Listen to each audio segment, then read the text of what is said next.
ఇంకొక ఆయన ఉన్నాడు, ఇప్పుడు ఇంకొక ఆయన ఉన్నాడు, తండ్రి పేరు చెప్పుకొని ఆయన మూడు దశాబ్దాల రాజకీయాలు ఉన్నాడు. ఆయనే దామోదరం రాజనరసింహ. నేను చూడలే వాళ్ళ తండ్రి కాలం నుంచి మొదలుకుంటే నేను ఉద్యమం మొదలుపెట్ట కాంచి దామోదర నరసింహ పేరే వింటాడా. ఈయన మాదిగా అవునో కాదో నాకు తెలియదు, కానీ ఆయన మాదిగాని ధైర్యంగా చెప్పుకోడు, ఆయన మోచి అని చెప్పుకోడు. ఆయన కులమేందో సరిగా నాకు కూడా తెలియదు ఇప్పటికి కూడా. ఆయన మాదిగాని ధైర్యంగా చెప్పుకోడు. సర్టిఫికెట్ పెట్టుకున్నంత మాత్రాన అందరూ అదే కులం అని అనుకోవద్దు. ఇప్పుడు నేతకాని వాళ్ళు మాలల సర్టిఫికెట్ తీసుకున్న వాళ్ళు ఉన్నారు, మహర్లు మాలల సర్టిఫికెట్ తీసుకున్న వాళ్ళు ఉన్నారు. మొన్న వీళ్ళు వచ్చారు, ఎవరు ఓలేదాసర్లు కాదు, మన మిథిలాయవారు వచ్చారు. ఇంతమంది వచ్చిండ్రు. అన్న మాకు ఆర్డీఓ సర్టిఫికెట్ ఇవ్వడం వల్ల మేము అది మిథిలాయవారి సర్టిఫికెట్ తీసుకోలేకపోయినారన్న, మేము మాల సర్టిఫికెట్ తీసుకున్నారు అన్నారు. పోనీలే మీరు అందరు ఎవరు అన్న, అందరూ మిథిలాయవారులే అని చేతులు ఎత్తిండ్రు. మరి మీలో మాలల సర్టిఫికెట్ ఎంతమందికి ఉన్నది చేతిలో ఉన్నా? 80% మంది మాల సర్టిఫికెట్ ఉన్నదని చేతులు ఎత్తిండ్రు. అంటే మాల సర్టిఫికెట్ ఉన్న వాళ్ళందరూ మాలలు కాదు. ఇప్పుడు మాదిగ సర్టిఫికెట్ ఒకవేళ దామోదర నరసింహ పెట్టుకున్నా కూడా ఆయన మాదిగని నేను నమ్మకం నాకు లేదు. రాసుకో కొద్దిగా. ఇప్పుడు వాళ్ళ తండ్రి ఆయన నాకు తెలిసిన కాంచి రాజకీయాలు అయినా ఉన్నాడు, ఆందోళన సీటు. ఇప్పుడు మళ్ళీ రేపు భవిష్యత్తులో ఆయన ముసలోడు అవుతే మళ్ళీ బిడ్డకు లైన్ తెచ్చుకుంటాడు. అంతే తప్ప ఆయన నమ్ముకొని కనీసం న్యాయం ఆయనకు అండగా నిలబడ్డ ఒక మాదిగకో మోచుకో ఒక అవకాశం ఇప్పిస్తాడా అంటే వాళ్ళు అక్కడ కూడా ఇవ్వరు. ఈ 4 కుటుంబాల సాక్ష్యం ఏం చెప్పినాయి? మల్లు రవి కుటుంబం ఏం చెప్తున్నది? వాళ్ళే ఆ జాతులను పట్టించుకోలే. బైండ్ల కుటుంబం కడియం సార్ చరిత్ర ఏం చెప్తున్నది? ఆయన బిడ్డే. వెంకటస్వామి కుటుంబం చరిత్ర ఏం చెప్తున్నది? వాళ్ళ కుటుంబమే. దామోదర రాష్ట్ర కుటుంబం చరిత్ర ఏం చెప్తున్నది? వాళ్ళ కుటుంబమే. వాళ్ళ కుటుంబాల బాగు గురించే చూస్తున్నది తప్ప వాళ్ళ జాతుల గురించి ఆలోచించట్లేదు. మీ బిడ్డగా నేను అందరి గురించి ఆలోచిస్తున్నాను కూడా మీరు మర్చిపోద్దని సాయం అనుకుంటున్నాను. అంతో ఇంతో వర్గీకరణ పోరాటంలో 9% వచ్చిందని చెప్పి నేను సంతృప్తిగా ఉంటే, మిగిలిన కులాలకు అన్యాయం జరిగిందని ఆలోచన ఉన్నప్పుడు వాళ్ళ ఆలోచనలో నేను భాగస్వామ్యం కావాల్సిందే తప్ప ఏదో వర్గీకరణ వచ్చిందని చెప్పి నేను సంతోషం వ్యక్తం చేస్తే మీ బతుకులను గురించి పట్టించుకోవడానికి అవకాశం లేదు. కాబట్టి కానీ నా వంతు పాత్ర పోషించడం కోసం నేను మీ దగ్గరికి రావాల్సి వచ్చేసింది. ఎవరికి అన్యాయం జరగద్దు, అందరికీ న్యాయం జరగాలని చెప్పి. ఎవరికి అన్యాయం జరగద్దు, అందరికీ న్యాయం జరగాలనే దాని మీదనే మీ సోదరుడిగా నా వంతు పాత్ర పోషించడానికి మీ దగ్గరకు వచ్చినందుకు కూడా మీరు మర్చిపోద్దని సార్ నేను కోరుతున్నాను. అందువల్ల నేను ఒక్కడు మాత్రం విశ్వసించండి, మీరు ఇక్కడ మాలదాసరులుగా వచ్చిండ్రంటే మీరు మాలదాసరులోనే పుట్టాలని మీరు కోరుకున్నారా? ఈ దేశ కుల వ్యవస్థలో మీ తల్లిదండ్రులు మాలదాసరులు కాబట్టి నువ్వు మాలదాసరని చెప్పుకుంటున్నావు. ఈ దేశ కుల వ్యవస్థలో నా తల్లిదండ్రులు మాదిగ కాబట్టి నేను మాదిగ అని చెప్పుకుంటున్నా. ఈ దేశ కుల వ్యవస్థలో వెంకటేష్ అన్న తల్లిదండ్రులు నేతకాన్ని కాబట్టి ఆయన నేతకాన్ని చెప్పుకుంటాడు. అసలు కుల వ్యవస్థ లేకపోతే ఇక్కడ మనం ఏం చెప్పుకునే వాళ్ళము? అందరం భారతీయులం అనుకునే వాళ్ళము, అందరం సోదరులం అని భావించుకున్నాం. అంటే కుల వ్యవస్థ వల్లనే మనం మానసికంగా నేను ఈ కులం ఆ కులం అనాల్సిన పరిస్థితి వస్తుంది. కానీ మన మనసు మీద ఆలోచించాల్సింది ఏంటంటే కులం మతం కంటే మానవత్వం ముఖ్యం. అందరి కోసం పనిచేయాల్సి వస్తుంది. అందరం కలిసి పనిచేయాలి, అందరి కోసం పనిచేయాలన్నప్పుడు ఏం ఆలోచన వస్తుంది? ఎవరికి అన్యాయం జరిగితే వాళ్ళ పక్షాన్ని మాట్లాడదామని ఆలోచన వస్తుంది. ఇక్కడ కులం ఏంది మతం ఏందిగా, పలానోళ్ళకి అన్యాయం జరిగింది అనుకో, వాళ్ళ కోసం పోరాటం చేద్దాం. ఇక్కడ మీ అన్నగా మాకు సి గ్రూపులో ఏదైనా అన్యాయం జరుగుతుందని చెప్పి మీరు భావన ఉంటే మీకు న్యాయం ఎలా చేయాలనే విషయంలోనే ఆలోచన వస్తుంది. కాకపోతే ఒక అవకాశం ఏమొచ్చిందంటే ఇక్కడ చాలా కులాల్లో ఒక అసంతృప్తి ఆవేదన ఉన్నది. మొన్న షమీమ్ అఖ్తర్ గారు నివేదిక వచ్చిన తర్వాత ఆ నివేదిక అంత తొందరగా రప్పించడానికి కారణం ఏంటంటే వర్గీకరణ మీద త్వరగా నిర్ణయం తీసుకోండి అని చెప్పి 1,00,000 డప్పుల కార్యక్రమం హైదరాబాద్లో పెట్టాలని చెప్పి ఒక నిర్ణయం జరిగిన విషయం మీరు పేపర్లో టీవీలో చూశారు.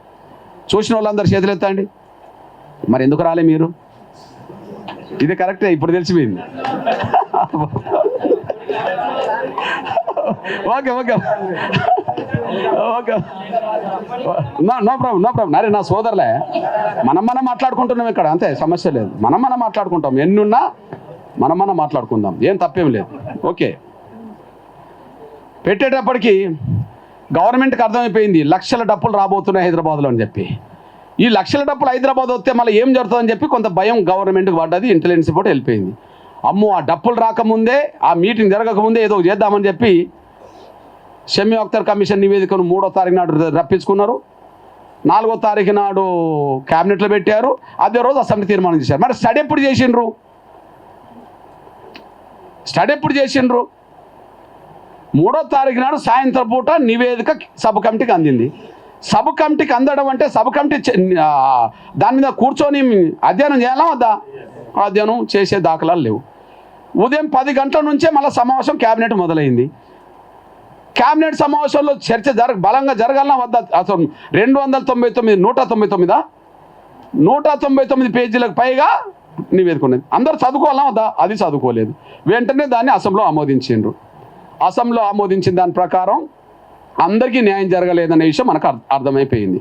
అంటే వాళ్ళు తొందరపడ్డారు, సమస్యను లోతుగా అధ్యయనం చేయలేదు, కమిషన్ అధ్యయనం చేయలేదు, సబ్ కమిటీ అధ్యయనం చేయలేదు, క్యాబినెట్ అధ్యయనం చేయలేదు, అసెంబ్లీ అధ్యయనం చేయలేదు. దానివల్ల లోపాలు ఎక్కువ కనిపించిన విషయం కూడా స్పష్టంగా అర్థమైపోయింది. ఆ లోపాలు కనిపించినాయి అన్నప్పుడు ఆ లోపాలు సరిదిద్దండి, వర్గీకరణ చేయండి. మనం అంటున్నది ఏంటిది? లోపాలు కనిపిస్తున్నాయి, లోపాలు సరిదిద్దండి, వర్గీకరణ చేయండి. మీరు అసెంబ్లీలో తీర్మానం చేసినందుకు ధన్యవాదాలు వర్గీకరణకు అనుకూలంగా. కానీ రిజర్వేషన్ పర్సెంటేజ్ విషయంలో ఏ కులాన్ని ఎందులో చేర్చాలనే విషయంలో తప్పులు జరిగినాయి. రిజర్వేషన్ల పర్సెంటేజ్ కేటాయించే విషయంలోనూ ఏ కులాన్ని ఏ సామాజిక వర్గంలో చేర్చాలి, ఏ గ్రూపులో చేర్చాల్సే తప్పులు జరిగినాయి. ఇవి సరి చేసుకోండి అని చెప్పి మన వంతుగా గౌరవ ముఖ్యమంత్రి గారిని కలవడం జరిగింది. దాదాపు గౌరవ ముఖ్యమంత్రి రేవంత్ రెడ్డి గారు ఒక గంటన్నర సమయం చర్చించి కొద్దిగా మనం లేవనెత్తిన పాయింట్స్లో కొంత అర్థం ఉన్నదనే విషయం ఆయనకు అర్థమైపోయింది. ఎక్కడెక్కడ లోపం జరిగింది మళ్ళీ చెప్తున్నా. రిజర్వేషన్ పర్సెంటేజ్ కేటాయించడంలో, అదే సమయంలో ఏ కులాన్ని ఏ గ్రూప్లో చేర్చాలనే విషయంలో శాస్త్రీయబద్ధమైన ఆలోచనకు అనుగుణంగా జరగలేదు, అశాస్త్రీయంగా జరిగిందని చెప్పి పాయింట్ వారుగా 4-5 అంశాలు వివరించేటప్పటికీ గంట సమయంలో ఆయన కొంత అర్థమైపోయింది. ఓహో, దీన్ని మనం వీళ్ళ అభిప్రాయాలను తిరస్కరించే పరిస్థితి లేదు, అంటే వీళ్ళు చెప్తున్న దాంట్లో కొంత అర్థం కనిపిస్తున్నది. కాబట్టి దీనికి ఏం చేయాలి అన్నప్పుడు మనకు సలహా ఏమిచ్చిందంటే, మీరు సబ్ కమిటీని కలవండి, వెంటనే సబ్ కమిటీని కలవండి అని చెప్పడం జరిగింది. సబ్ కమిటీ చైర్మన్ ఎవరు? ఉత్తమ్ కుమార్ రెడ్డి గారు. వెంటనే సబ్ కమిటీని కూడా కలవడం జరిగింది. సబ్ కమిటీని కలిసేటప్పుడు ఉత్తమ్ కుమార్ రెడ్డి గారు, శ్రీధర్ గారు అనే ఐఏఎస్ అధికారి దీనికి కన్వీనర్గా ఉన్నాడు, ఏది ఈ కమిషన్ సంబంధించిన విషయాల్లో ఒక కన్వీనర్ ఉన్నాడు, ఆయనను కూడా గంట సేపు పిలిపించి మన ముందు మాట్లాడించేటట్టు చేసి మొత్తం రికార్డ్ చేసుకున్నాడు. అప్పుడు మళ్ళీ మనం ఎవరి దగ్గరికి పోవాలి? ఇప్పుడు ముఖ్యమంత్రి దగ్గరికి పోయినాం, ముఖ్యమంత్రికి పాయింట్స్ అర్థమైపోయినాయి, అంటే కొన్ని లొసుగులు ఉన్నాయని చెప్పాం. మనం వర్గీకరణ ఆపమంటున్నామా? వర్గీకరణ వద్దంటున్నామా? వర్గీకరణ జరగాలని అంటున్నాం. కానీ అంత పెద్ద వర్గీకరణ అంశం పరిష్కరించే దశలో చిన్న చిన్న లోపాలు ఎందుకు ఉండాలి? కొన్ని వర్గాలకు అసంతృప్తి, ఆవేదన ఎందుకు ఉండాలి? ఆ అసంతృప్తిని, ఆవేదనను చల్లార్చే విధంగా న్యాయబద్ధమైన నిర్ణయాలు తీసుకోవచ్చు కదా అని చెప్పి మన వాదన పెట్టాం. పెట్టినప్పుడు ముఖ్యమంత్రి సావధానంగా విన్నాడు. ముఖ్యమంత్రి సబ్ కమిటీ దగ్గరికి పంపిండు. సబ్ కమిటీ ముందు చర్చించడం జరిగింది. మరి సబ్ కమిటీని చర్చించినప్పుడు మళ్ళీ నిర్ణయం ఎవరు తీసుకోవాల్సి వస్తుంది? ముఖ్యమంత్రి తీసుకోవాలనుకున్నా మళ్ళీ కమిషన్ అభిప్రాయమే రావాలి. అప్పటికే కమిషన్ గడువు అయిపోయింది. అప్పటికే కమిషన్ గడువు అయిపోయింది. ఆ కమిషన్ గడువు 10 రోజులకో 20 రోజులకో మళ్ళీ పొడిగించండి,